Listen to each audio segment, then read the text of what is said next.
ఓం Sairam. Hi friends, అందరూ ఎలా ఉన్నారు? నేను బాగున్నాను. మీరందరూ కూడా బాగుండాలని, అందరికీ కూడా బాబా బ్లెస్సింగ్స్ ఎప్పుడు ఉండాలని మనస్ఫూర్తిగా కోరుకుంటున్నాను. ఈ రోజు రీడింగ్ వచ్చేసి మీ పార్ట్నర్, మీ మనసులో ఉన్న వ్యక్తి, మీ పార్ట్నర్ అవనివ్వండి, ఫ్రెండ్ అవనివ్వండి, ఫ్యామిలీ మెంబర్స్ అయినవ్వండి. సో మీ మనసులో ఉన్న వ్యక్తిత్వం ఎలాంటిది, అంటే పర్సనాలిటీ ఎలాంటిది, ఐ మీన్ క్యారెక్టరిస్టిక్ ఎలాంటిది, అండ్ వాళ్ళ నిజ స్వరూపం ఏంది, నిజంగానే వాళ్ళు మీకు చూపించేదే వాళ్ళ బిహేవియర్ అండ్ వే ఆఫ్ వాళ్ళ బిహేవియర్ ఎలా అయితే ఉందో అదే వాళ్ళ నిజ స్వరూపమా, లేకపోతే పైకి చూపించేది ఒకటి, బ్యాక్గ్రౌండ్ లో ఉండేది ఒకట, లోపల ఉండేది ఒకట. దీనికి సంబంధించిన రీడింగ్ అనేది చూద్దాము. సో నా వీడియోలోకి వెళ్ళే ముందు నా వీడియో కనుక నచ్చితే లైక్ చేయండి, షేర్ చేయండి, సబ్స్క్రైబ్ చేసుకొని వాళ్ళు సబ్స్క్రైబ్ చేసుకోండి. అలాగే బెల్ ఐకాన్ కూడా క్లిక్ చేయండి. అప్పుడే నేను చేసే న్యూ వీడియోస్ ఒక నోటిఫికేషన్ అనేది వస్తుంది. అలాగే యంత్రాస్ అండ్ అరోమాయిల్స్ అనేవి ఉన్నాయి. ఇంట్రెస్ట్ అండ్ నమ్మకం ఉన్న వాళ్ళు డిస్క్రిప్షన్ లో డీటెయిల్స్ ఉన్నాయి, ఒకసారి చెక్ చేయండి.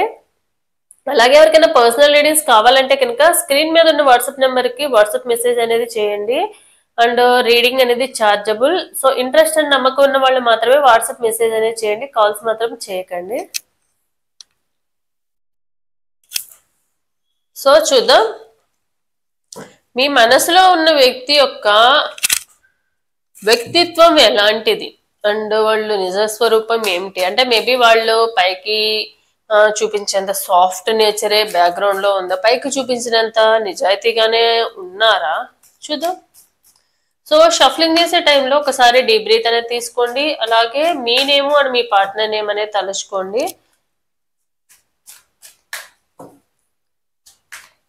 అండ్ ఇది ఒక జనరల్ రీడింగ్, ఎవరి పర్సనల్ రీడింగ్ నేను ఇక్కడ తీయట్లేదు. సో ఎవరి ఎనర్జీస్ అయితే కనెక్ట్ అవుతాయో తప్పకుండా క్లైమ్ చేసుకోండి. సో ఈ రీడింగ్ లో 60 to 70% లో మీ లైఫ్ లో జరిగినవి ఈ రీడింగ్ లో ఉంటే కనుక మీ ఎనర్జీస్ అనేవి కనెక్ట్ అయినట్టు. సో దాన్ని దృష్టిలో పెట్టుకొని క్లైమ్ చేసుకోండి. సో చూద్దాం మీ పార్ట్నర్ యొక్క వ్యక్తిత్వం ఎలాంటిది, అలాగే వాళ్ళ నేచర్ ఎలాంటిది, పైకి చూపిస్తున్నట్టుగానే వాళ్ళు జెన్యున్ గా ఉన్నారా, వీటన్నిటికి సంబంధించినవి రీడింగ్ అనేది తీద్దాం. 5 of Pentacles,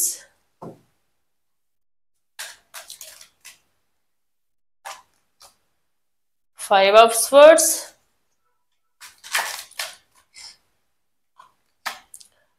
Two of Swords,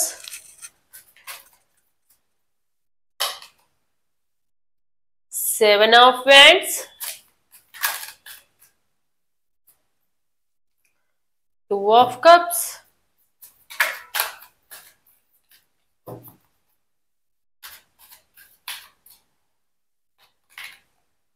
Justice,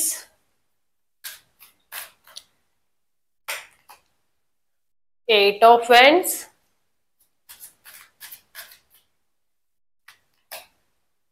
Three of Cups,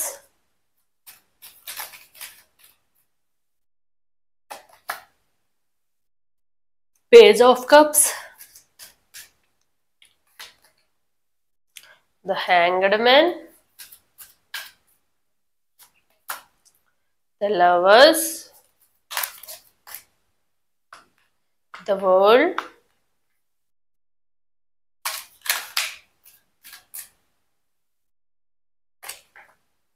the Hermit,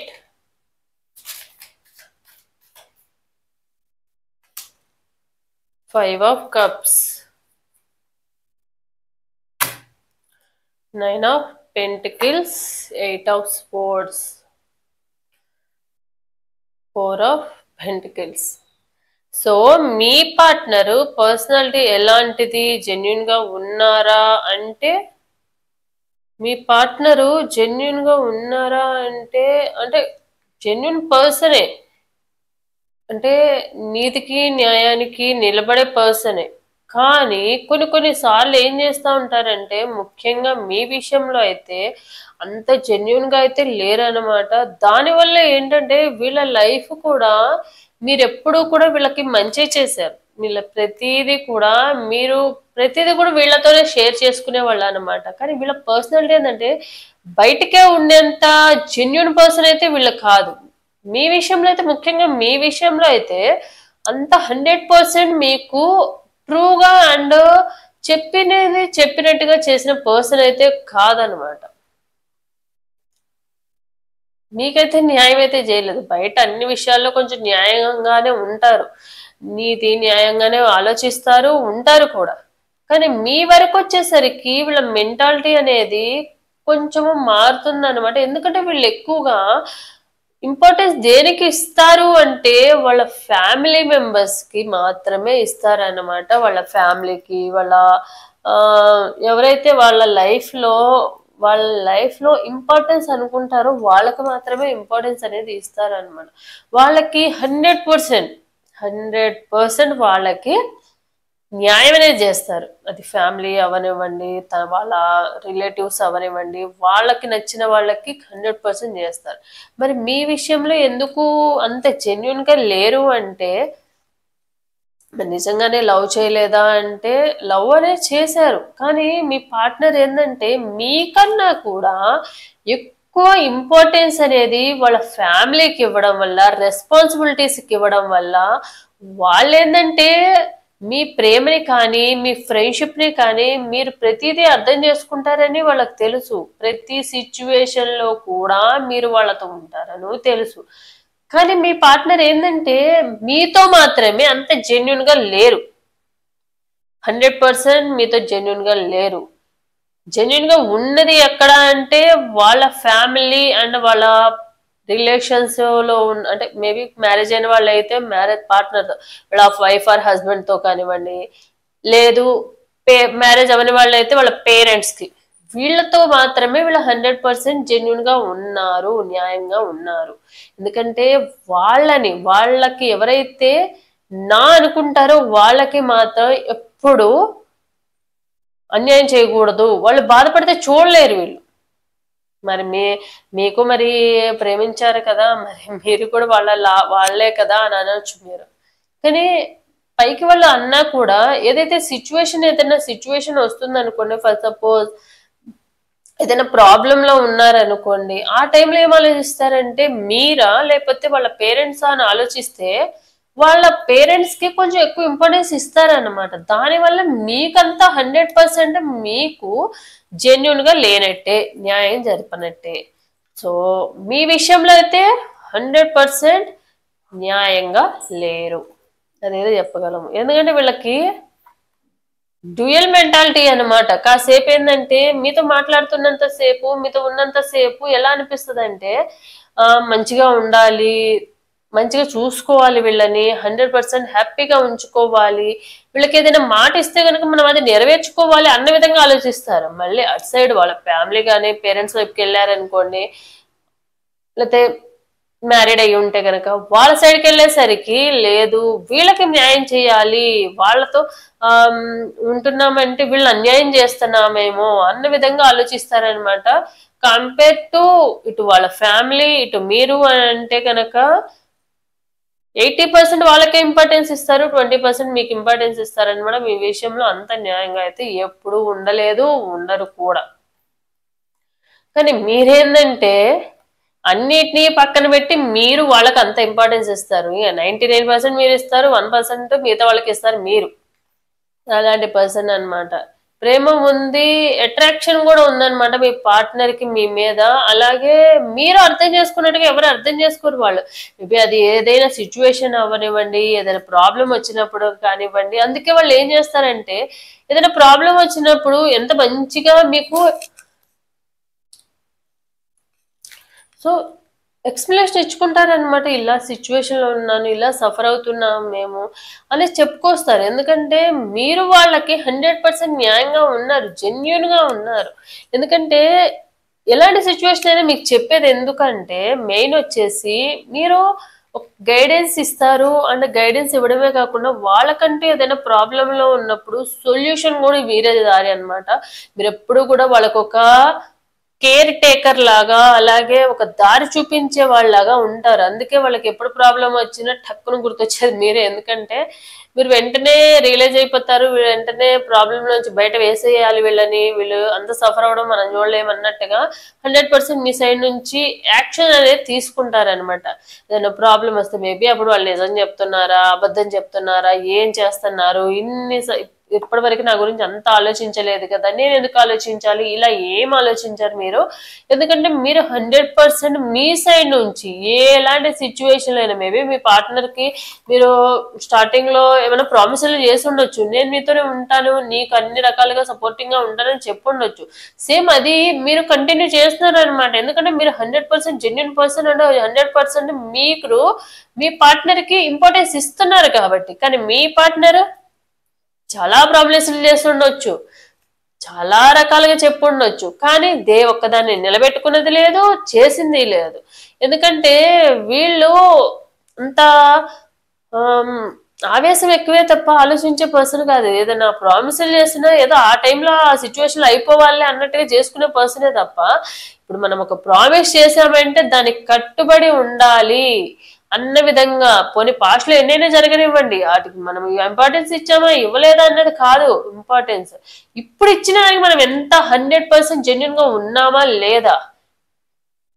అంటే వీళ్ళు అనుకుంటారు, సర్లే ఇప్పుడు వీళ్ళకి చెప్పలేనంత మాత్రాన, వీళ్ళకి జెన్యున్ లో ఉన్నంత మాత్రాన వీళ్ళు ఏం చేస్తారులే, వీళ్ళు ఎవరికైనా వెళ్ళి చెప్పుతారా, లేకపోతే వీళ్ళ వల్ల ఏమైనా ప్రాబ్లం అవుతుందా అని అనుకుంటా ఉండొచ్చు. సో వీళ్ళ వల్ల ఏమైనా ఎఫెక్షన్ ఏదైనా జరుగుతుందా అని. కానీ ఏం జరిగినా కూడా దేవుడు అనేవాడు చూస్తూ ఉంటాడు కదా. సో మనము దేనికైనా కూడా భయపడాలి అని అనుకుంటే భయపడేది, ఎవరికి భయపడకపోయినా దేవుడికి అయితే కంపల్సరీ భయపడాల్సిందే. సో మీ పార్ట్నర్ ఎవరికి భయపడ పర్సన్ అయి ఉండొచ్చు, కానీ దేవుడికి భయపడే రోజు అయితే వస్తుంది కంపల్సరీ. ఎందుకంటే లైఫ్ ఎప్పుడూ మనకు నచ్చినట్టు ఉండదు. లైఫ్ ఎప్పుడు ఏది మన లైఫ్ లో కావాలో అది మన లైఫ్ లో ఉంటది, ఏది మన లైఫ్ లో నుంచి వెళ్ళిపోవాలో ఆ టైంలో వాళ్ళు వెళ్ళిపోతుంది. మనం వద్దంటున్న మనుషులే శాశ్వతంగా అన్నప్పుడు లైఫ్ లో సిచ్యువేషన్స్ ఎలా శాశ్వతం అవుతాయి. సో ప్రజెంట్ అయితే మీ పార్ట్నరు కొన్ని హెల్త్ ఇష్యూస్ తోనూ కొన్ని అబద్ధాలు కూడా బాగా చెప్పారనమాట. దాన్ని అంటే మీ పార్ట్నరు మీకు చూపించినంత జెన్యున్ పర్సన్ అయితే బ్యాక్గ్రౌండ్ లో లేరు. సో కొన్ని సార్లు మిమ్మల్ని కూడా పక్కన పెట్టేశారు అనమాట, సాక్రిఫైస్ చేసేసారు. వాళ్ళ లవ్ ని కూడా వాళ్ళ ప్రాబ్లమ్స్ కోసం అని చెప్పి మిమ్మల్ని సాక్రిఫైస్ చేసి పక్కన పెట్టేసిన సిచ్యువేషన్ ఉందన్నమాట. ఆ టైంలో మీతో మాట్లాడకుండా ఉండాల్సిన సిచ్యువేషన్ కాదు, మీతో గొడవపడాల్సిన సిచ్యువేషన్ కాకపోయినా కూడా, సైలెంట్ గా ఉండాల్సిన అవసరం లేకపోయినా కూడా మిమ్మల్ని పక్కన పెట్టేశారు. అంటే ఏంటంటే వాళ్ళు ఎటు వీలుగా ఉంటాయి, చెట్టు కనుక గాలి ఎటు వస్తే కనుక అటు ఎట్లా వెళ్తుందో వీళ్ళు అలాంటి పర్సన్. ఇప్పుడు ఏదైనా ప్రాబ్లం వచ్చిందా ఆ ప్రాబ్లమ్ సాల్వ్ చేసుకోవడం ఇంపార్టెంట్, కానీ అది అప్పుడు ఆ టైంలో ఎలా ఉన్నాం అనేది కాదు వీళ్ళకి ఏంటంటే అవసరం ఉంటే కాళ్ళు పట్టుకుంటారు, కాళ్ళు పట్టుకుని క్షమించమని అడిగే పర్సన్. అదే అవసరం తీరిపోయింది అనుకోండి, ఏదైనా ప్రాబ్లం నుంచి క్లియర్ అయిపోయారు అనుకోండి, నా అంత మంచోళ్ళు లేరు, నా అంత గొప్పోళ్ళు లేరు, నేను ఒకళ్ళ కింద ఉండడం ఏంది, అసలు మీరెవరు అన్న విధంగా మాట్లాడే పర్సన్. ఎవరైతే ఇలా ఉంటారో వీళ్ళ లైఫ్ ఎప్పటికీ మంచిగా అయితే అవ్వదు. ఎందుకంటే ఎవరైతే జెన్యున్ గా ఉంటారో వాళ్ళ లైఫ్ ఈ రోజు ప్రాబ్లమ్స్ ఫేస్ చేసినా రేపన్న రోజు వాళ్ళ లైఫ్ హ్యాపీగా ఉంటది. ఎందుకంటే వాళ్ళు జెన్యున్ గా ఉన్నారు, ఒకళ్ళని బాధ పెట్టే విధంగా లేరు కాబట్టి, అండ్ న్యాయంగా ఉన్నారు కాబట్టి. న్యాయంగా ఉండే వాళ్ళకి కష్టాలు ఎక్కువేమో కానీ ప్రాబ్లమ్స్ ఎక్కువ ఉండొచ్చు, కానీ ఎండ్ ఆఫ్ ద డే వచ్చేసరికి హ్యాపీనెస్ వస్తుంది, సాటిస్ఫాక్షనే వస్తుంది వాళ్ళ లైఫ్ తో. కానీ ఇలాంటి పర్సన్స్ ఏంటంటే ఈ రోజు ఇప్పుడు దీంట్లోంచి బయటపడేసామా సరే అయిపోతే చాలు అనుకునే పర్సన్స్ ఏంటంటే వాళ్ళ లైఫ్ ఎప్పుడు కూడా సాఫీగా వెళ్ళదు. ఎందుకు వెళ్ళదంటే వాళ్ళు చేసే కర్మాస్ అనేవి వాళ్ళు రిటర్న్ తెచ్చుకుంటా ఉంటారు ఎప్పుడు కూడా. ఎందుకంటే వాళ్ళు ఒక మాట మీద ఉండలేరు, ఒక మంచి పని చేయాలన్న ఉద్దేశం ఉండదు. ఎప్పుడైనా కూడా మనం బాగుపడాలి, దానికి పక్కన వాళ్ళని నిందించకూడదు, బ్లేమ్ చేయకూడదు, పక్కన వాళ్ళని నాశనం అనేది చేయకూడదు. వీళ్ళ మెంటాలిటీ అనేది ఎప్పుడైతే మారుతుందో అప్పుడే వీళ్ళ లైఫ్ కూడా చేంజ్ అవుతుంది. కొంతమంది అనుకుంటా ఉంటారు నేను ఎన్ని చేసినా కూడా నా లైఫ్ ఎందుకు చేంజ్ అవ్వట్లేదు అంటే వాళ్ళ రీజన్ వచ్చేసి అదే, మనం బాగుండాలి అనుకోవడంలో తప్పు లేదు, కానీ మనం బాగుండడానికి పక్కన నాశనం చేసేయాలని మాత్రం అనుకోకూడదు. పక్కన వాళ్ళని దోచుకొని పక్కన వాళ్ళు మోసం చేసి మనం బతకాలి అని అనుకున్న వాళ్ళ లైఫ్ ఎప్పటికీ కూడా హ్యాపీగా ఉండదు, సాటిస్ఫాక్షన్ గా ఉండదు వాళ్ళ లైఫ్ అనేది. సో వీళ్ళు లైఫ్ లో కూడా ఎప్పుడు కూడా జరిగిపోయిన తర్వాత వీళ్ళు తెలుసుకుంటారన్న, కళ్ళు తెరుచుకుంటారు. ఎప్పుడు కూడా ఫ్యూచర్ గురించి ఆలోచించరు, లేకపోతే చేసేటప్పుడు యాక్షన్ తీసుకునేటప్పుడు ఆలోచించరు. కానీ జరిగిపోయిన తర్వాత అబ్బా అట్లా చేయకుండా ఉన్నట్టు బాగుండేదేమో, ఈ రోజు ఇప్పుడు బాధపడే వాళ్ళం కాదేమో, మేబీ వీళ్ళని బాధ పెట్టడం వల్లే మన లైఫ్ ఇలా రివర్స్ అవుతుందేమో అన్న విధంగా ఆలోచించారు. వీళ్ళ తప్పును కూడా వీళ్ళ తప్పును ఎప్పుడైతే వీళ్ళు ఒప్పుకుంటారో, ఎప్పుడైతే వీళ్ళు పశ్చాత్తాపం పొందుతారో, ఎవరికైనా కొట్టినా కానీ, ఎవరినైనా తిట్టినా కానీ, ఎవరినైనా బాధ పెట్టినా కానీ, వీళ్ళంతని వీళ్ళు రియలైజ్ అయ్యి ఎప్పుడైతే యూనివర్స్ కానీ, మేబీ వాళ్ళకి డైరెక్ట్ గా వెళ్ళి సారీ చెప్పాల్సిన అవసరం లేదు, యూనివర్స్ కైనా కూడా సారీ చెప్పుకొని క్షమాపణ అయితే అడిగితే కనుక వీళ్ళ లైఫ్ ఎప్పుడు కూడా హ్యాపీగా లేకపోయినా హ్యాపీగా ఉంటుంది. అంటే ప్రాబ్లమ్స్ అనేవి వీళ్ళ చుట్టూ ఎన్ని ప్రాబ్లమ్స్ వచ్చినా కూడా వీళ్ళు తట్టుకోగలిగే విధంగా ఉంటుంది. వీళ్ళు తక్కువ చేసుకునే విధంగా కూడా ఎవరు మాట్లాడరు అనమాట. కానీ వీళ్ళు అది తెలుసుకోరు ఎప్పటికీ కూడా. వీళ్ళ లైఫ్ ఏంటంటే మనం బాగానే ఉంటున్నాం కదా అని అనుకుంటారు. మనం బాగానే ఉన్నామా లేదా అనేది మన మెంటాలిటీ బట్టి, మన బిహేవియర్ని బట్టి తెలుస్తుంది అనమాట. ఎప్పుడైతే ఒకళ్ళ లైఫ్ లో మోసం అనేది చేయకుండా ఉంటారో, మంచిగా ఉంటూనే నటిస్తూ ఉంటారు చూడండి, అలాంటిది ఎప్పుడు చేయదు. ఇష్టం ఉందా ఉండాలి, లేదా ఇష్టం లేదా వెళ్ళిపోవాలి, ఇది ఇష్టం లేదని చెప్పి. అంతేగాని పైకి ఇష్టం ఉన్నట్టు చూపించి లోపల చేసేదంతా వేరే విధంగా ఉండి ఇలాంటివి చేశారనుకోండి, ఎప్పటికీ కూడా వాళ్ళ లైఫ్ అనేది హ్యాపీగా ఉండదు. వాళ్ళు హ్యాపీగా ఉండడమే కాకుండా వాళ్ళ చుట్టుపక్కల ఉండే వాళ్ళు కూడా హ్యాపీగా ఉంచలేరు వీళ్ళు ఎప్పటికీ కూడా. అంటే వీళ్ళు ఏంటంటే పైకి చూపించడానికి చాలా సింపుల్ గా ఉన్నట్టు అండ్ చాలా దేనికి ఇంపార్టెన్స్ ఇవ్వరు, మనీకి కానీ లగ్జరీ లైఫ్ కానీ అని అనుకుంటా ఉంటారు. కానీ వీళ్ళు ఎప్పుడూ కూడా, మీ పార్ట్నర్ ఎవరైతే ఉన్నారో వాళ్ళు 100% లగ్జరీ లైఫ్ ని ఇష్టపడే పర్సన్సే. అండ్ ఎప్పుడు కూడా మనం ఒకళ్ళ దగ్గర మనము ఎప్పుడు కూడా ఒకళ్ళని చేయి చాపకూడదు అన్న విధంగానే ఆలోచిస్తారు. కానీ వీళ్ళ లైఫ్ అంతా కూడా ఇంకోళ్ళకి ఎన్నే ఉంటది అనమాట. వీళ్ళ చేతిలో ఏం లేని విధంగానే ఉంటది. వీళ్ళ కష్టపడే మెంటాలిటీ ఉంటది కాబట్టి వీళ్ళ కష్టపడతారు, కానీ రిజల్ట్ అనేది వేరే వాళ్ళు అనుభవించే విధంగా ఉంటది అన్నమాట. అంటే లగ్జరీ లైఫ్ ని మంచిగా టైం కి తినాలి, మంచిగా లగ్జరీ లైఫ్ అనిపించాలి. బాయ్స్ అయితే కనుక మంచి స్పోర్ట్స్ బైక్స్ కానీ కార్లు కానీ కొనాలి, మంచిగా లగ్జరీ లైఫ్ ఉండాలి, ఏసీలో ఉండాలి, చక్కగా బ్రేస్లెట్లు వేసుకుని వాచెస్ పెట్టుకుని మంచిగా టిప్ టాప్ గా రెడీ అవ్వాలి అన్న విధంగా ఆలోచిస్తారు. గర్ల్స్ అయితే చక్కగా మంచి జాబ్ ఉండాలి, మంచి హస్బెండ్ ఉండాలి, చక్కగా మంచిగా ఎప్పుడు బ్యాంక్ బ్యాలెన్స్ ఉండాలి, మనకు నచ్చినవి మనమే కొనుక్కోవాలి ఒకళ్ళని అడగకుండా, ఇలాంటి మెంటాలిటీ ఉంటది అనమాట. సో ఎప్పుడు కూడా వీళ్ళకి లైఫ్ లో ఎప్పుడు కూడా వీళ్ళకి ఫైనాన్షియల్ స్ట్రగుల్స్ అనేది వీళ్ళ లైఫ్ ఎండ్ అయ్యే వరకు కూడా ఉంటది. ఎందుకంటే వీళ్ళు జెన్యున్ గా ఉండరు కాబట్టి. మెయిన్ రీజన్ వచ్చేసి అంటే వీళ్ళకి ఎప్పుడు ఎవరో ఒకళ్ళకి ముఖ్యంగా ఒక లేడీస్ సపోర్ట్ అనేది ఎప్పుడుగా ఉంటది. ఆ లేడీస్ సపోర్ట్ ఉన్నందువల్ల వీళ్ళు ఎప్పుడు కూడా కొన్ని ఫైనాన్షియల్ సిచ్యువేషన్ లో స్ట్రక్ అయినా కూడా ఏదో ఒక రూపంలో ప్రాబ్లం అనేది సాల్వ్ అవుతా ఉంటది. కానీ ఎప్పుడైతే వీళ్ళు దేనికైనా కూడా ఒక లేడీ సపోర్ట్ ఉంటుంది, అది గర్ల్స్ అవనివ్వండి బాయ్స్ అవనివ్వండి, ఎవరికైనా కూడా లేడీస్ అనేది ఫైనాన్షియల్ కాదు, మీ మదర్ అవ్వచ్చు, మీ సిస్టర్ అవ్వచ్చు, మీ పార్ట్నర్ అవ్వచ్చు, మీ ఎక్స్ అవ్వచ్చు, ఎవరైనా అవ్వచ్చు, వాళ్ళ ద్వారా మీకు తప్పకుండా ఫైనాన్షియల్ సపోర్ట్ అనేది వస్తుంది. అంటే మీ పార్ట్నర్ కి ఎప్పుడు ఫైనాన్షియల్ సపోర్ట్ చేస్తారు. మేబీ మీరు కూడా చాలా విషయాల్లో మీ పార్ట్నర్ కి ఫైనాన్షియల్ సపోర్ట్ చేస్తుండొచ్చు. సో కానీ అది వాళ్ళు గుర్తించుకోరు అనమాట. ఎప్పుడైతే గుర్తించుకోకుండా ఉంటారో, గుర్తించుకోకపోవడం వల్లనే వాళ్ళ లైఫ్ లో మళ్ళీ సేమ్ ప్రాబ్లమ్ రిపీట్ అవుతాయి. ఏదర్ ఫైనాన్షియల్ ఇష్యూస్ అయినా వస్తాయి, లేదా హెల్త్ ఇష్యూస్ అయినా వస్తాయి. మళ్ళీ ఏదొక రూపంలో మళ్ళీ సేమ్ పొజిషన్ లోకి వచ్చేస్తారు అనమాట. వీళ్ళ లైఫ్ లో మళ్ళీ స్ట్రక్ పొజిషన్ లోనే ఉంటారు వీళ్ళ లైఫ్ లో ఎప్పుడూ కూడా.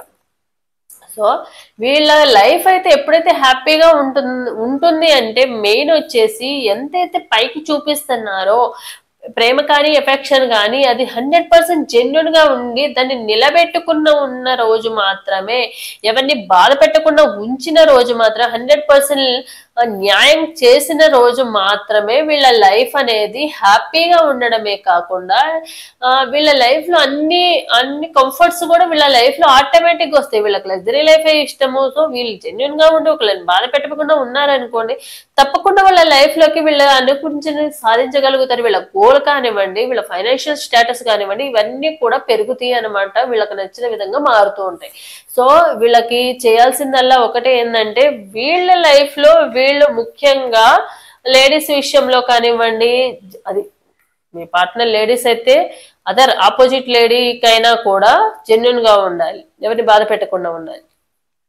జెంట్స్ అయినా కూడా మీ సిస్టర్స్ కానివ్వండి, మీ వైఫ్స్ ఉంటే వైఫ్స్ కానివ్వండి, పార్ట్నర్స్ కానివ్వండి, బాధ పెట్టకుండా చూసుకోవాలి. మదర్ అయినా కూడా బాధ పెట్టకుండా చూసుకుంటే కనుక తప్పకుండా మీ లైఫ్ లో హ్యాపీనెస్ అనేది యాడ్ అవుతా ఉంటది అనమాట. సో మీరు ఎప్పుడైతే జెన్యున్ గా ఉంటారో మీ లైఫ్ కూడా అంతే జెన్యున్ గా మారుతూ ఉంటుంది.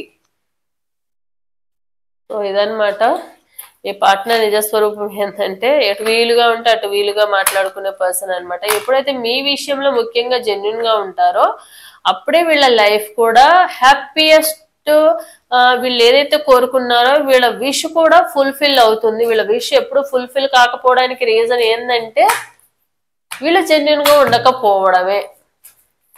చూద్దాం యూనివర్స్ ఏం గైడెన్స్ ఇస్తుంది మీకు అనేది చూద్దాం.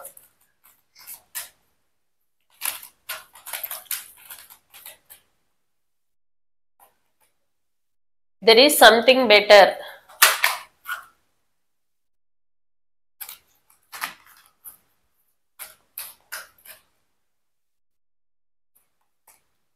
Improving health.